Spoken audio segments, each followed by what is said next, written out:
He saw her at dawn, hunched between the rose bushes, hands dirty, face lit by the pale blue of morning. A woman in a plain uniform was chewing something green.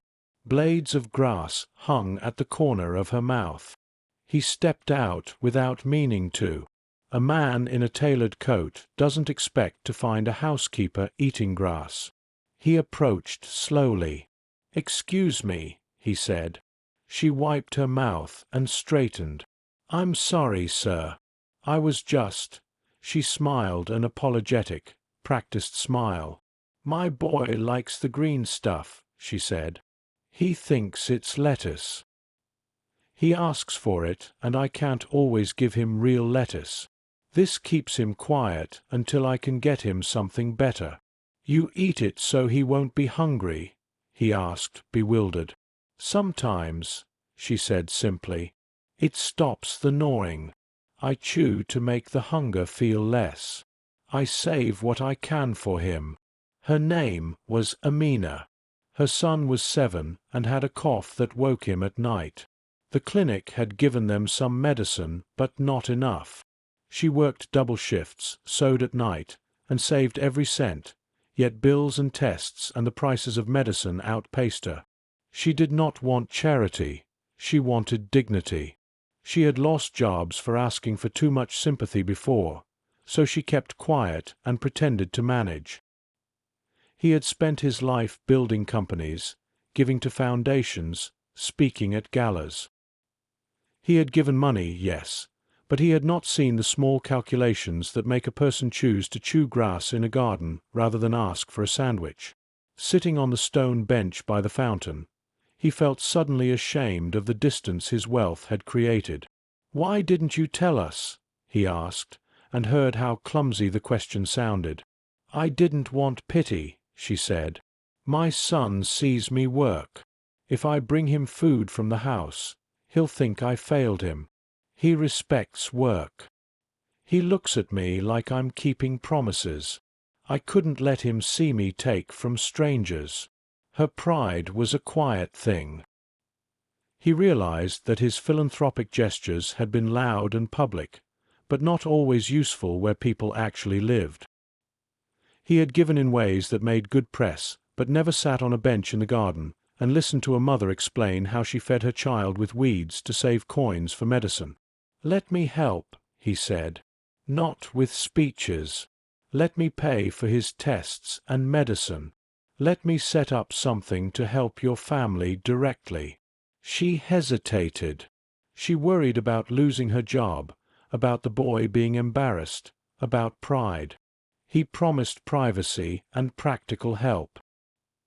He scribbled an address and a number on a scrap of paper and asked her to bring the child to his office that week.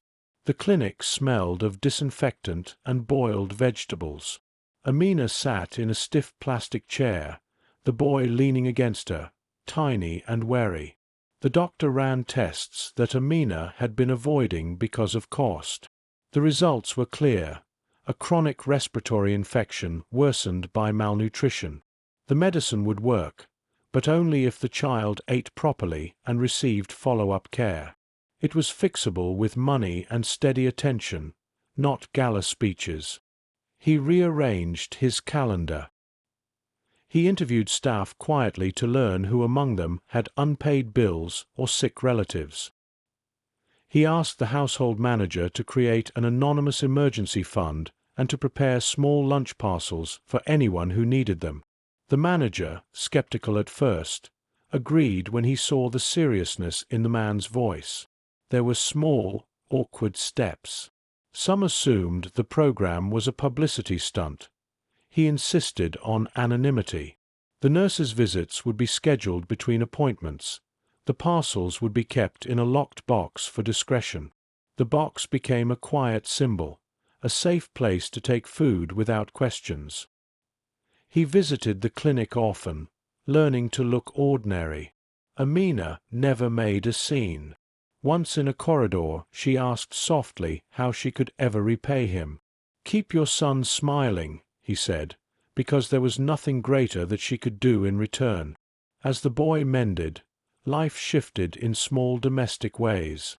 He learned to hold a spoon without choking. Amina began a sewing class paid for by a small loan. There were arguments about money and pride, but the family began to breathe more easily. He began to learn names. The driver had a son with asthma. The cook's mother needed a cataract operation. The gardener's daughter had missed vaccinations. He met them not as faces in a payroll sheet, but as people who had afternoons stolen by crowded clinics. He authorized a modest nurse program that visited weekly, and a small group of community health workers who would teach families how to make inexpensive, nutritious porridge. He funded the startup of a tiny tailoring cooperative that Amina's sister could join. The household manager, who had once insisted everything be done by the book, told him a story about a woman who had once left her job rather than accept lunch from a mistress who'd made an ostentatious presentation. "People keep their pride," she said. "If you want to help, make a way that feels like work, not a handout." He took that lesson to heart and crafted programs that looked like opportunities rather than favors. A voucher system for medical needs, a microloan for small business, a subscription of groceries delivered discreetly. Amina kept her head down, working. She took a couple of sewing assignments and taught herself to make simple dresses that she sold in the market. The boy began school with a satchel too big for his shoulders, but a mind eager to catch up. Once, he brought home a scribble of a house with a garden and a tiny person in it. Amina pinned the paper on the narrow wall that served as their living room and cried for a long time that night. Tears of relief and the complicated kind that belong to people who have finally exhaled. The billionaire found himself changing in small ways. He no longer let staff meetings become about numbers alone. He started the meeting with a practical question: who needs help this week? He would ask the accountant for the balance of the emergency fund and hear about unpaid electricity bills or a child's school fee.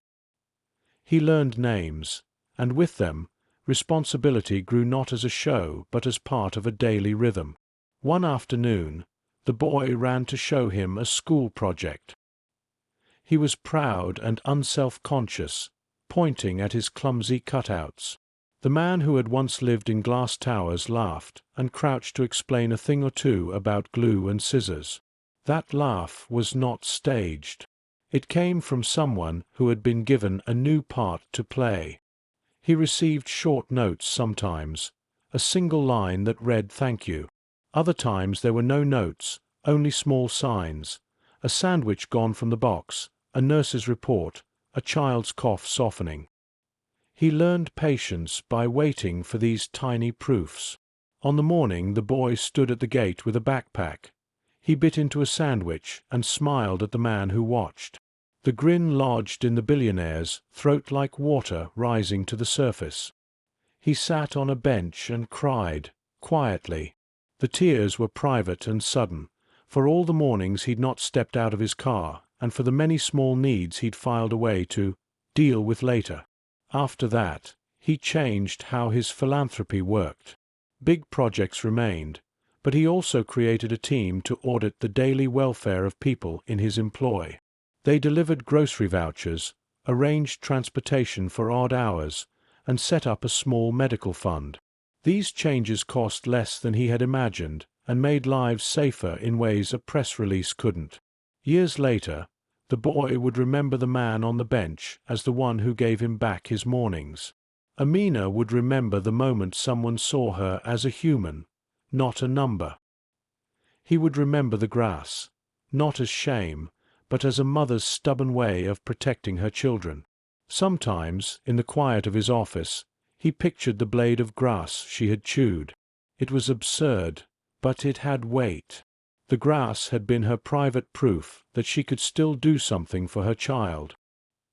He vowed to look for other private proofs, to see them and act, not for applause, but because seeing is often the first step to helping. He cried often after that, not out of despair, but because the feeling of being awake to another person's life had become a painful, beautiful thing. He learned that wealth was not merely power to change things on a grand scale, but also the responsibility to look closely, to listen, and to act in ways that honor the small, stubborn dignity people carry with them like a treasured coin.